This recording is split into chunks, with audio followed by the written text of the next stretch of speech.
Let's start with the development around more miners coming out, but this is not from where the mine rescue services were taking place. Give us the difference between where these miners showed up versus where operations have been focused in the last few days.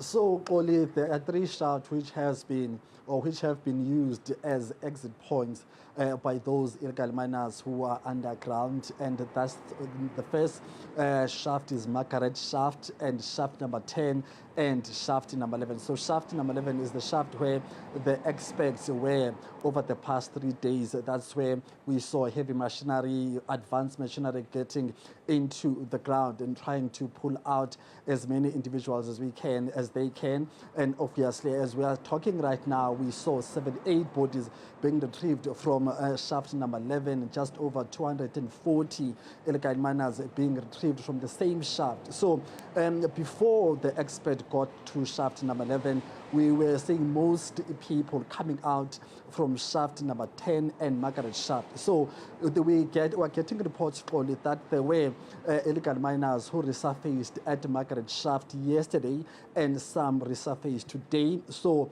in the past 2 days, 7 illegal miners have resurfaced from Margaret shaft. So there's also been a debate on whether these shafts are connected underground. And of course, that debate has always been ongoing between law enforcement agencies and community activists. So it's clear now that only people are still able to resurface on their own, as we've seen in the past 2 days, 7 individuals resurfacing at Margaret shaft.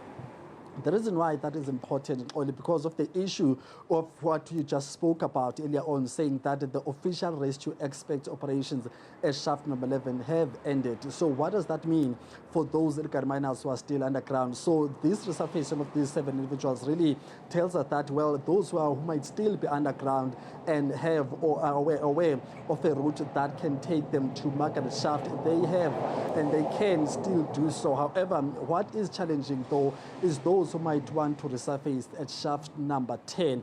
We know that it's very, very dangerous. For effect, according to the testimonies we've heard from those who had surfaced at shaft number 10, they've been coming out with scars, and of course, some of them have told that they've seen their colleagues or friends, falling to their death as they try to resurface at shaft number 10. So that's where things are right now. But as you said, police have said that they are not going to leave the Stilfontein area until all these shafts are closed. What is going to be interesting, though, is whether police are going to scale down on their manpower on the ground, or they will sustain the same numbers of their officers on the ground, but also in terms of the equipment and technology. However, we do know that the spokesperson of the South African Police Service said that, well, they are not going to change anything. Operation Vala Umgodi continues.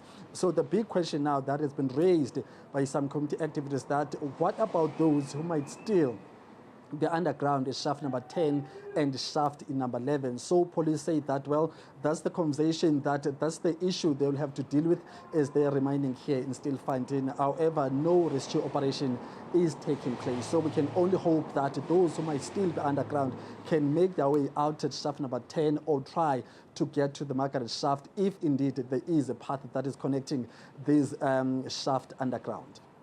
Let's then quickly wrap, Ziniko, and talk about shaft number 11. And that has been the focus over the past few days. A sweep was conducted there today. Are authorities confident that they did not spot anyone there? Yes, Xoli, they are very, very confident. Remember that this issue of not having any more bodies underground initially or primarily came from the 2 volunteers who are community activists but also community leaders as far as the Stilfontein rescue operations are concerned.